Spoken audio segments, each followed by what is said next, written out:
Hello dear students, welcome to Accounts in Telugu by Professor Devika Bhatnagar. Hire purchases అని చెప్పండి madam, instalment purchases అని చెప్పండి madam అంటున్నారు. అందుకోసమే ఈరోజు పొద్దున 3:30కి లేసాను. నేను పొద్దున 3:30కి లేసి సడన్గా అనిపించింది ఈ చాప్టర్ చెప్పాలనేసి. ఇంకా 3:30కి పాత పుస్తకాలు తీసి, ఇది ఎప్పుడంటే 2005లో చెప్పాను ఈ చాప్టర్.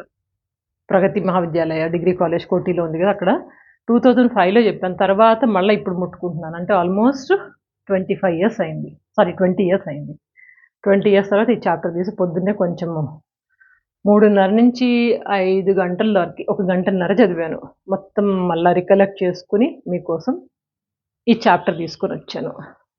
మీరు భయపడుతున్నారని ఏమంటారు, అది చాప్టర్ పాయింట్, అదే కర్ర అంటారు కదా మీరు, దాని చాప్టర్ పాయింట్ యాక్చువల్లీ అది కూడా తీసుకురాలేదు మీకోసం. ఫ్రెండ్లీగా హాయ్ కంఫర్టబుల్గా నేర్చుకోండి. Hire purchase system, instalment purchase system introduction చూద్దాం, కొన్ని జనరల్ ఎంట్రీస్ చూద్దాం. ఈరోజు మీకు క్లియర్గా ఎగ్జాంపుల్ చెప్తాను. సపోజ్ ఏ అనే వ్యక్తి ఒక వెండర్ ఉన్నాడు. వెండర్ అంటే సెల్లరు. ఇతను కొన్ని గూడ్స్ అమ్మాలి, కొన్ని వస్తువులు అమ్మాలి. ఒకవేళ ఇతను క్యాష్కి అమ్మాడు అనుకోండి, మొత్తం గూడ్స్ నువ్వు మొత్తం క్యాష్ ఇస్తే నేను ఇస్తా అన్నాడు అనుకోండి, అప్పుడు ఒక నెలలో కేవలం ఒక 100 ప్రోడక్ట్స్ అమ్మగలడు అనుకుందాం. అదే ఇతను అరువుకి అంటే క్రెడిట్కి అమ్ముతున్నాడు అనుకోండి, అప్పుడు సేల్స్ ఏమవుతాయి? 100 ఉంటాయా? ఉండవు, ఇంకెక్కువ పెరుగుతాయి.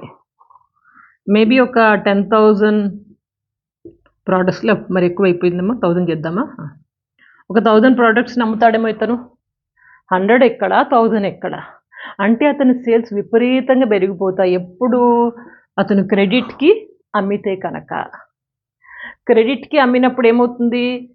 ఇద్దరికి లాభమే, కొన్నవాడికి లాభమే, అమ్మినవాడికి లాభమే. అమ్మినవాడికి ఏంటి, 100 అమ్మే ప్రోడక్ట్స్ని 1000 అమ్మేస్తున్నాడు. కొనేవాడికి ఏంటి, అమ్మయ్య క్రెడిట్కి కదా, నేను కొంచెం అమౌంట్ ఇప్పుడు పే చేస్తాను, మిగిలిన అమౌంట్ అంతా ఇన్స్టాల్మెంట్లో పే చేస్తాను అనుకుంటూ అతను కొనేసుకుంటాడు. ఎగ్జాంపుల్ నేనే అనుకోండి, నేనెవరు? దేవికా భట్నాగర్. నేను ఒక ప్రోడక్ట్ని కొనదలుచుకున్నాను. ప్రోడక్ట్ కాస్ట్ ఎంత? ఒక 50,000 అనుకుందాం. 50,000 అయితే దీంట్లో డౌన్ పేమెంట్ ఒక 5,000 నేను డౌన్ పేమెంట్ చేస్తాను. డౌన్ పేమెంట్ అంటే ఒక బిగినింగ్లో ఎంతో కొంత అమౌంట్ పే చేయాలా. డౌన్ పేమెంట్ ఒక 5,000 పే చేస్తాను. 5,000 పే చేసిన వెంటనే వెండర్ అంటాడు, తీసుకెళ్ళిపో అమ్మ పర్వాలేదు, నువ్వు డౌన్ పేమెంట్ చేసినావు కదా, మిగిలిన అమౌంట్ ఇన్స్టాల్మెంట్స్లో పే చేయి అంటాడు. అప్పుడు నేను 5,000 పే చేసేసి ఈ ప్రోడక్ట్ 90కి తెచ్చేసుకున్నాను. ఏం ప్రోడక్టు? టీవీ అవ్వచ్చు, ఫ్రిడ్జ్ అవ్వచ్చు, ల్యాప్టాప్, సెల్ ఫోను, లేకపోతే 2 వీలర్ 4 వీలర్ ఏదన్నా అవ్వచ్చు అది. ఓకే, అట్లా 5,000 పే చేశాను డౌన్ పేమెంట్. మిగిలిన అమౌంట్ ఇన్స్టాల్మెంట్స్లో పే చేయాలా. అంటే ఎవ్రీ మంత్ కానీ ఎవ్రీ ఇయర్ కానీ. సపోజ్ ఎవ్రీ మంతే అనుకుందాము. ఫస్ట్ ఇన్స్టాల్మెంట్, సెకండ్ ఇన్స్టాల్మెంట్, అట్లా ఫస్ట్ నుంచి 5 ఇన్స్టాల్మెంట్స్ పే చేయాలి. ఎవ్రీ ఇన్స్టాల్మెంట్ ఎంత? 10,000 అనుకుందాం. ఎవ్రీ ఇయర్ నేను 10,000 పే చేయాలి. ఈజీగా పే చేస్తాను. సో టెన్షన్ లేదు, నాకు 5,000 ఇచ్చేసాను, ఇక ప్రోడక్ట్ నేను తెచ్చేసుకున్నాను. ఇప్పుడు ఇది మనకి జరిగిన కథ. ఇప్పుడు దీంట్లో 2 పార్టీస్ ఉన్నాయి. ఒకరు పర్చేజర్, కొన్న అతను అంటే నేను. ఇంకొకరు ఎవరు? Vendor or seller. మనం ఇక్కడ హయ్యర్ వెండర్ అంటాము.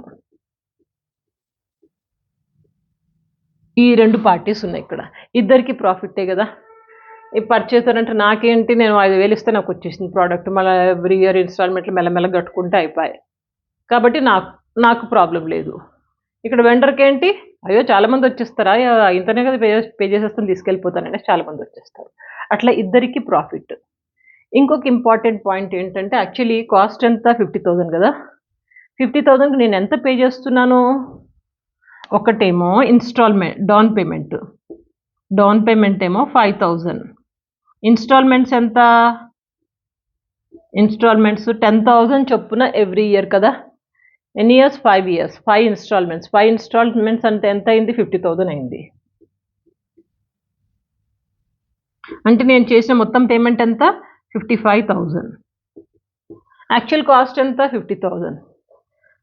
50,000కి నేను 55,000 పే చేస్తున్నాను. ఎంత ఎక్స్ట్రా పే చేస్తున్నాను? 5,000 కదా. ఈ 5,000ని మనం ఇంట్రెస్ట్ అంటాము. ఇంట్రెస్ట్ ఇది వెండర్కి బెనిఫిట్. అరే అనవసరంగా నేను ఇప్పుడు 50,000 ఉందనుకోండి, డౌన్ పేమెంట్ లేకుండా 10,000 చెప్పున 5 years పేమెంట్ చేసుకుంటూ పోతున్నాడు, వెండర్కి ఏమొస్తుంది కదా తంబూరా. అందుకని మనం ఒక 5,000 డౌన్ పేమెంట్ చేస్తున్నాము, మిగిలిన అమౌంట్ ఇన్స్టాల్మెంట్లు. అంటే ఇక్కడ ఎక్కువైంది ఎంత అంటే 5,000 ఎక్కువైంది. యాక్చువల్ అమౌంట్ 50,000 అయితే నేను 55 పే చేస్తున్నాను, అంటే 5,000 ఇంట్రెస్ట్ వెండర్కి ఇస్తున్నా, అతనికి బెనిఫిట్ ఇది. ఇక్కడ ఒక ముఖ్య విషయం గుర్తుపెట్టుకోవాలా, నేను 5,000 ఇచ్చి ప్రోడక్ట్ తెచ్చుకుంటున్నాను, కానీ ఓనర్షిప్ మాత్రం అతని దగ్గరనే ఉంటుంది, వెండర్ దగ్గరనే ఉంటుంది. నేను లాస్ట్ అంటే 5 ఇన్స్టాల్మెంట్స్ లాస్ట్ 10,000 ఇన్స్టాల్మెంట్ పే చేసేదాకా ఓనర్షిప్ అతని దగ్గరనే ఉంటుంది. నేను ఎప్పుడైతే లాస్ట్ ఇన్స్టాల్మెంట్ పే చేస్తానో అప్పుడు ఓనర్షిప్ నాకు వస్తుంది. ఓకేనా, ఇది ఒక పాయింట్ గుర్తుపెట్టుకోండి. ఇంకొక పాయింట్ ఏంటంటే, ఈ ట్రాన్సాక్షన్ మధ్యలో ఎప్పుడన్నా నాకు సపోజ్ ఒక 2 ఇన్స్టాల్మెంట్స్ పే చేశాను. ఫస్ట్ ఇన్స్టాల్మెంట్ ఒక 10,000 అయింది, సెకండ్ ఇన్స్టాల్మెంట్ కూడా 10,000 అయింది. దీని తర్వాత నాకు థర్డ్ ఇన్స్టాల్మెంట్ అప్పుడు నాకు మంచిగా అనిపించలేదు product, I don't want to pay, చాలు డిస్కంటిన్యూ చేస్తా అనుకున్నాను అనుకోండి, అప్పుడు నేను వెళ్ళి వెండర్కి చెప్పొచ్చు, I don't want to use the product, మీరు వెనక్కి తీసుకోండి అనేసి. ఇక ఇద్దరు కలిసి ఏదో సెటిల్మెంట్ చేసుకుంటారు. అట్లా మనకి పెద్ద లాస్ అయితే ఉండదు. అక్కడ ఇష్టం లేనప్పుడు వెల్ ఇన్ అడ్వాన్స్ మనము వెండర్కి చెప్పాల్సి ఉంటుంది. చెప్పలేదు, ఇక్కడ థర్డ్ ఇన్స్టాల్మెంట్ పే చేయలేకపోతున్నాం అంటే default failure of making the down payment అంటారు. ఇది డిఫాల్ట్కి మనం పే చేయలేదు. పే చేయనప్పుడు ఏమవుతుందంటే ఓనర్కి ఫుల్ రైట్స్ ఉంటాయి ఆ అసెట్ తీసుకుపోనికి. Owner can repossess the assets, అంటే ఓనర్ అతను ఆ అసెట్ని వెనక్కి తీసుకెళ్ళిపోవచ్చు. ఎందుకంటే నువ్వు చేయలేదు, 2 ఇన్స్టాల్మెంట్ చేసిన third instalment failure, you did not pay, నువ్వు పే చేయలేదు కాబట్టి నేను తీసుకుపోతున్నా అనేసి ఓనర్ ఆ అసెట్ని తీసుకుపోయే రైట్ ఉంది. మరి అట్లాంటప్పుడు నేను 5,000 ఇచ్చాను ప్లస్ ఈ 2 ఇన్స్టాల్మెంట్స్ కూడా ఇచ్చాను, 25,000 పే చేశాను కదా, మరి ఏం చేయాలి అంటారా? Owner is having right to forfeit, అతను ఈ అమౌంట్ని తన దగ్గరే ఉంచుకునే హక్కు ఉంది. ఎందుకు అంటారా? అతను ఏ ఉద్దేశంతో అంటే, నువ్వు యూజ్ చేసినావు కదా ఈ ఫస్ట్ ఇయర్ సెకండ్ ఇయర్, దానికి rent, first year rent 10,000, second year rent 10,000, నువ్వు రెంట్ అనుకో అని చెప్పేసి అతను ఏమి ఇయ్యడు, పైసలు మొత్తం అతని దగ్గరనే ఉండిపోతాయి. ఇది ఓనర్కి అడ్వాంటేజ్. అర్థమైన సిస్టమ్. ఇప్పుడు హయ్యర్ పర్చేస్, అసలు యాక్చువల్లీ ఈ chapter hire purchase, instalment purchase system అని 2 సిస్టమ్స్ ఉంటాయి. మనం హయ్యర్ పర్చేస్ మీద ఫోకస్ చేస్తున్నాం, ఇన్స్టాల్మెంట్ పర్చేస్ లేటర్ తర్వాత, కన్ఫ్యూజ్ అవ్వకుండా. అయితే హయ్యర్ పర్చేస్ సిస్టంలో ఉన్న ఫీచర్స్ ఏంటి, అసలు ఏంటి అంటే థియరిటికల్గా కొన్ని పాయింట్స్ చెప్పుకోవచ్చు. ఒకటి, ఫీచర్స్లో agreement between seller and purchaser. ఇక్కడ పర్చేసర్ వెండర్ ఇద్దరికి అగ్రిమెంట్ ఒకటి ఉంటుంది, కొంటాను అనేసి అగ్రిమెంట్ రాసుకుంటారు. మొత్తం ఎంత ఇస్తావు, ఇప్పుడు డౌన్ పేమెంట్ ఎంత, మిగిలిన ఇన్స్టాల్మెంట్లు ఎట్లా ఇస్తావు అనేసి మొత్తం అందులో రాసుకుంటాడు. ఇది main feature. Hire purchase system is which is nothing but initially agreement between the seller and purchaser and higher vendor. Okay, ఆ సెల్లర్ అండ్ పర్చేసర్ అనొచ్చు. అట్లాగే position immediately after agreement. Position అంటే ఆ వస్తువు ఇచ్చేస్తారు, నీకు తీసుకెళ్ళిపోతావు, నేను 5,000 పే చేసిన నేను తీసుకెళ్ళిపోతా, ఆ పొజిషన్ అయితే ఉంది అంటే మనకి ట్రాన్స్ఫర్ అయితే అవుతుంది. అయితే పేమెంట్ ఇన్ ఇన్స్టాల్మెంట్స్, పేమెంట్ ఎట్లా చేస్తామంటే ఇన్స్టాల్మెంట్లో ఎవ్రీ ఇయర్ 10,000 అట్లా అనుకున్నాం కదా, అట్లా ఇన్స్టాల్మెంట్లో పే చేస్తాము. ఇంకా ownership will remain with seller, ownership మారదు, సెల్లర్ దగ్గరనే ఉంటుంది ఎప్పటిదాకా, మొత్తం లాస్ట్ ఇన్స్టాల్మెంట్ అమౌంట్ కట్టేదాకా ఓనర్షిప్ అతని దగ్గరనే ఉంటుంది. ఇంకా option to return the goods to seller. నేను కొంటున్నాను, కొన్ని 2 ఇన్స్టాల్మెంట్లు కట్టాను, తర్వాత కట్టబుద్ధి అవ్వట్లేదు, నాకు బాగాలేదు ప్రోడక్ట్, నాకు ఆప్షన్ ఉంది, నేను రిటర్న్ చేయొచ్చు. అతనికి ముందుగానే ఇంటిమేట్ చేసి చెప్పేసి నాకు వద్దు అని చెప్పి తీసుకుపోయి అడబడేయచ్చు. లేదా in case of default, pay చేయలేకపోతే, డిఫాల్ట్ అయితే కనుక seller has right to repossess the goods. Seller ఆ గూడ్స్ని మళ్ళీ వెనక్కి తీసుకుని తన దగ్గర ఉంచుకునే అవకాశం ఉంది, తనకి ఆ రైట్ ఉంది. ఎందుకంటే నువ్వు పేమెంట్ చేయలేదు, నువ్వు చేయనప్పుడు అతను ఏం చేస్తాడు, ఆయన వస్తువు ఆయన పట్టుకుపోతాడు, ఇంటికి పట్టుకుపోతాడు. అట్లా అర్థమైంది కదా. ఒక అండర్స్టాండింగ్ అయితే వచ్చింది కదా. ఇప్పుడు జర్నల్ ఎంట్రీస్ రాస్తాం ఇక్కడ ఇద్దరు పుస్తకాలలో. పర్చేజర్ పుస్తకంలో హయ్యర్ వెండర్, ఇద్దరు పుస్తకాల్లో జర్నల్ ఎంట్రీస్ అండ్ లెడ్జర్స్ రెండు రాస్తాం ఇక్కడ. మనం ఈరోజు ఓన్లీ పర్చేజర్ మీద ఫోకస్ చేద్దాం, వెండర్ తర్వాత చూద్దాం. ఓకేనా. ఇప్పుడు journal entries in the books of buyer పుస్తకాల్లో జర్నల్ ఎంట్రీస్ ఏమొస్తాయి? సింపుల్, ఈజీ గుర్తుపెట్టుకోవచ్చు. కొంచెం ఒక 5 నిమిషాలు ఫోకస్ చేయండి, నేను నేర్పించేస్తాను. బట్టి కూడా కొట్టేస్తాను నాతో పాటు ఈరోజు. ఫస్ట్ చూడండి, when asset is purchased on hire purchase system. ముందు నేను అసెట్ కొనుక్కుంటున్నాను, 50,000కి అసెట్ కొనుక్కుంటున్నాను. కొనుక్కుంటున్నప్పుడు ఏంటి, నాకు అసెట్ వస్తుంది. Debit what comes in, asset వస్తుంది కదా. So asset account attached to ఎవరి నుంచి వస్తుంది? Higher vendor. ఒకవేళ క్యాష్ పెట్టి మనం కొన్నాం అనుకోండి, asset account attached to cash అనేవాళ్ళం. ఇది క్యాష్ కాదు కదా, క్రెడిట్ ట్రాన్సాక్షన్, అరువు మీద కొన్నాం కాబట్టి ఎప్పుడైనా సెల్లర్ అంటే హయ్యర్ వెండర్ మనకి వస్తాడు. Asset purchase asset account attached to hire vendor account. ఓకేనా. ఇక తర్వాత మనం డౌన్ పేమెంట్ చేయాలి కదా. 50,000కి నేను వస్తువు కొంటున్నాను, దానికి డౌన్ పేమెంట్ ఒక 5,000 చేస్తా అన్న, ఆ ఎంట్రీ ఇమీడియట్గా వస్తుంది. తర్వాత ఇన్స్టాల్మెంట్స్, సెకండ్ ఎంట్రీ ఏంటి? For down payment of cash, ఒక 5,000 నేను డౌన్ పేమెంట్ చేస్తా. ఎవరికి? వెండర్కి కదా. So hire vendor account attached to cash account. Hire వెండర్ని ఎందుకు డెబిట్ చేస్తాము?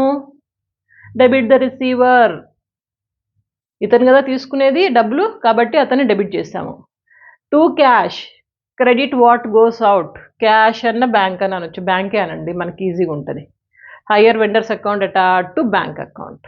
డౌన్ పేమెంట్ ఇచ్చినప్పుడు debit the receiver, credit what goes out, అతను తీసుకుంటున్నాడు సో ఆయన డెబిట్ చేస్తాము. క్రెడిట్ సైడ్న మనం ఏది వెళ్ళిపోతుందో అది క్రెడిట్ చేసాము. అదే ఇది డౌన్ పేమెంట్కి. తర్వాత next entry for interest due at the end of the year. Interest మనం పే చేయాలి కదా. సో ఇంట్రెస్ట్ అనేది మనకి ఎక్స్పెన్సెస్ కదా, మనం ఎవరమో పర్చేజర్స్.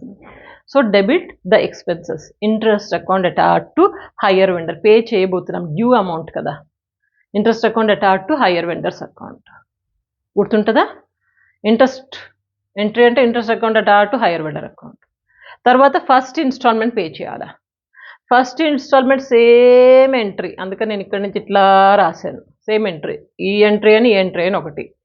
వాటికి డౌన్ పేమెంట్ చేసిన, ఫస్ట్ ఇన్స్టాల్మెంట్ చేసిన, డెబిట్ ద రిసీవర్. ఎవరు రిసీవర్? హయ్యర్ వెండర్ని డెబిట్ చేశాము. ఏం పోతుంది? క్యాష్ పోతుంది. క్యాష్ కానీ బ్యాంక్ కానీ, బై బ్యాంక్ అంటాం. సో టు బ్యాంక్ అంటాం. Hire vendors account attached to bank, same entry. Easy కదా.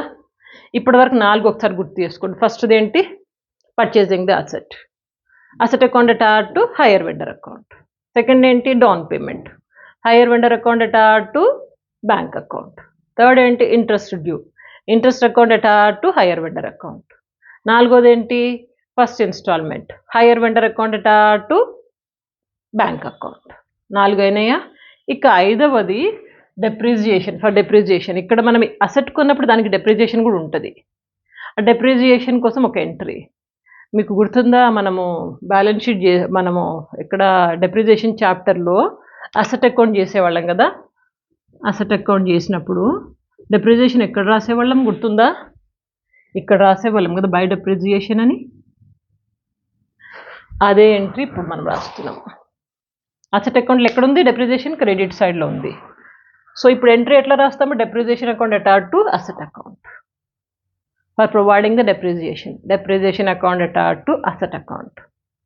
తర్వాత 6వ ఎంట్రీ చాలా ఈజీ. ఇక్కడ మనకి ఇంట్రెస్ట్ ఉంది, ఎక్కడుంది? ఇంట్రెస్ట్ ఈడు ఉంది. ఇంట్రెస్ట్ డెప్రిజియేషన్ రెండు ఏంటి? లాస్ కదా. ఈ లాస్ని ఎక్కడ ట్రాన్స్ఫర్ చేస్తాం? Profit and loss account transfer చేస్తాము.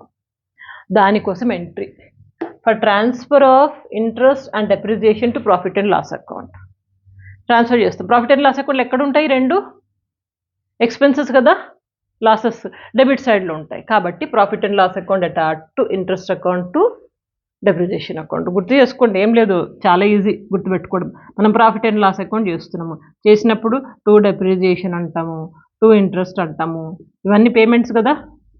ఈ ఎంట్రీని ఇప్పుడు రాస్తున్నాము, profit and loss account attached to interest to depreciation. గుర్తుంటాయా? సేమ్ లేదు, 6 ఒకసారి స్క్రీన్ షాట్ తీసుకొని మళ్ళీ ఒకసారి మీకు ఎట్లా గుర్తుపెట్టుకోవాలి చెప్తాను.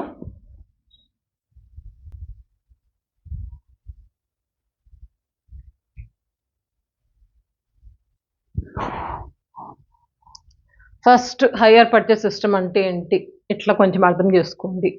తర్వాత ఎంట్రీలు ఎన్ని వచ్చాయి, 6 ఎంట్రీలు వచ్చాయి. 6 ఎంట్రీల ముందు పర్చేసింగ్ ది అసెట్, తర్వాత డౌన్ పేమెంట్, తర్వాత మనకి ఇంట్రెస్ట్ డ్యూనే కదా, ఇంట్రెస్ట్ డ్యూ మూడవది, తర్వాత first instalment and depreciation provide చేసినందుకు, అండ్ డెప్రిసియేషన్ అండ్ ఇంట్రెస్ట్ రెండు profit and loss account transfer చేసినందుకు. ఇవి ఈ ఎంట్రీస్ ఉన్నాయి కదా, దీంట్లో మనకి ఈ రెండు